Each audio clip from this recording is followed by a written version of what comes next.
This is a classic. At the moment, it seems like Chelsea, Arsenal are just going at it. Reece James, Jurriën Timber, Declan Rice, Moises Caicedo. I'm bored of it already, and it hasn't even started ahead of Sunday. But that is what, Jace, this fixture is going to be about. Oh, the build-up to it is going to be all of that. £200 million midfielders. You know, the fullback, Jurriën Timber's been brilliant this year. But he's had a really good start to this season. He's brilliant, by the way, Jurriën Timber. But the thing about Reece has done over the last X amount of years, leading his team to a club, world champion, also Champions League final. The battle between Caicedo and Declan is a false one, because they're talking about two different players. What you should be doing is comparing Zubimendi and Caicedo and Declan and Enzo. Yeah. If you really want to compare apples with apples, that's really where it's at. Yeah. Declan Rice is a brilliant midfielder. And if you really want the best midfield two in the league, if you had to cherry pick who you wanted, you'd have Rice alongside Caicedo. Yeah. That's the best two midfield, and it dovetails and complements one another perfectly. Really does. But we'll see. I'm having my boy to dominate that midfield, because he loves the big games, Caicedo as well. Absolutely. Like you say, against Barcelona, you think that Enzo will try and dominate the midfield. Do you think he'll try and do that against Arsenal as well?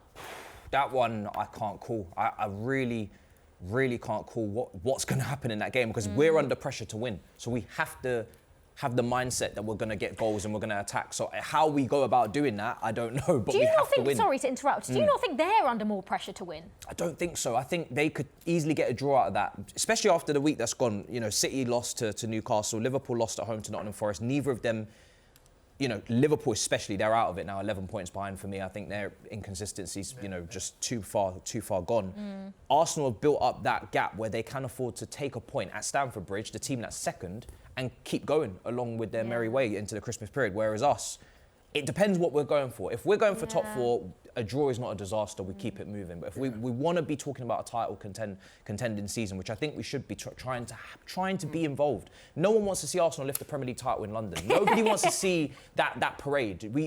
If this was Man City, I'll be out the country if that happens. Absolutely, I'll be in Hawaii as far as I can be. If this was Man City at the top, I don't think there'd be as much pressure, because there isn't that rivalry. We know we're not really ready to go for it, like Jay said, and we could say, all right, maybe the next season we just kind of go along and see how we go. You can't do that with Arsenal. If Arsenal are at the top of the league, you, as Chelsea, as Kings of London, as champions of the world, it is your responsibility to go and take it to them. You have no other option. We're forced into this. Yeah, I think. But does it change how we play? Does it change how we play? I don't think Maresca's going to change. Maresca is a creature of habit. Yeah. It's not often you see wholesale defensive changes, a little bit more like Thomas Frank did against Arsenal yesterday. I don't see that. Personnel, there are subtle changes. Yeah. Where personnel, he may go with a Caicedo and a Reece in the middle of the park, and you're thinking, wow, that's probably the best defensive pairing you can get in the league in terms of not giving away chances, being solid in there. But he might do little subtle changes. I don't think you'll see a wholesale. He loves possession. Maresca loves possession. He wants the ball. He wants players comfortable on the ball. He wants to go and get the ball off the goalkeeper. It's going to be intriguing. Look, if we are in a title race, we've got to win it. Yeah. A draw probably no good for us. It's better for Arsenal. Yeah, absolutely. Just quickly as well. Arsenal have been tipped. They're the current favourites to win the Premier League for is obvious reasons. Joe Cole has tipped them as favourites to win the Champions League as well, and he has likened Arsenal to the squad that he was in under Jose Mourinho. Back in 2004-5, that sort of time, 5-6. Jace, would you agree? I mean, as much as it pains me to say, I see similarities. Yeah, but that's okay. They're not like we went back to back in the league under Jose. Do you know what I mean? There's levels, levels, but. I see similarities. I know where Joe's coming from. I said to you actually before we were off air, I said that it does remind me a little bit of that. They are very, very well organised. They are industrial all over the pitch. They're all good at what they do. They all know what they're doing. They're a tough unit to break down. There's a reason why they've only conceded 6 goals in 12 games, right? But they're not going to break our record. Right? Okay. No. I know, but that record was under Jose, the 15 goals. Yeah. And I do see similarities actually. Workmanlike. but they've got a little bit of magic up top, as we saw with Eze yesterday. Yeah, they're the only team in this Premier League right now that are actually in title winning form. I think there's a reason everybody else feels like they're in a false position, because nobody else has actually put up any consistency. You shouldn't really have 3 defeats, 4 defeats, 5 defeats, however many defeats Liverpool have this season, under your belt before December, if you're a serious title challenger. I think Arsenal have lost 1 game to Liverpool, which was a free kick. You can see that there's a title winning form there. So unless we have to go and stop and halt that and bring them back into this conversation, then they are very much similar in many ways to what we were back then. And there's that physical presence. It's not about the tippy-tappy kind of football and looking good on the eye. And they were good on the eye at the weekend, but it's just that brute force that they have and that inevitability at the moment.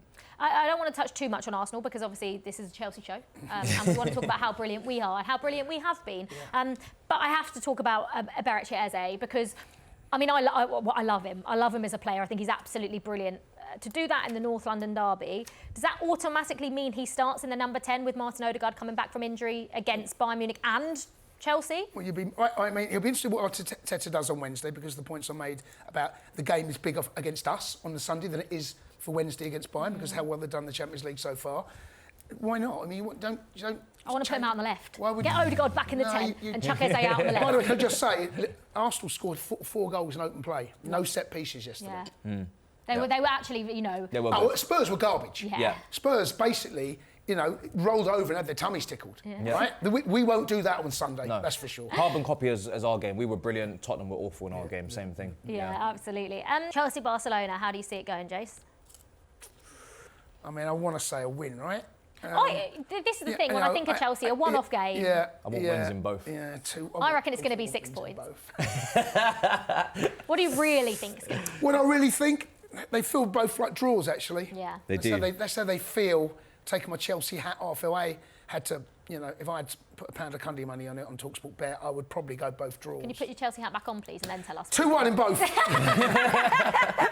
Matisse, what do you reckon?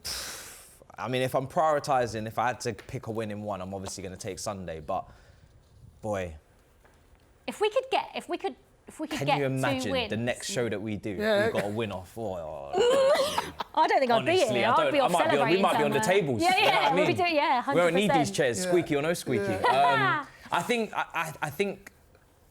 I can easily see a 2-2 or a 3-3 in the Barca one, because they make you make the game ridiculous, you know, the way that they go about it. And I think the Arsenal game will be a lot tighter, odd goal, very close, very cordial. So I'll say maybe let's go 3-2 Chelsea Barca, and let's go 2-1 against Arsenal. 2-1 win. Oh, I thought the way you said that, I was like 2-1 Arsenal. I was about to say, Matisse, you can't end like that. Right, that is it for another episode of Inside Chelsea. We will be back to look back on what is a huge week for Chelsea. We'll be back to look back at the Barcelona game and the Arsenal game as well. Fingers crossed. It is 6 points. Thank you for your company. A huge thank you to Jason and Matisse. As always, we will see you next time here on Inside Chelsea. Up the Chelsea.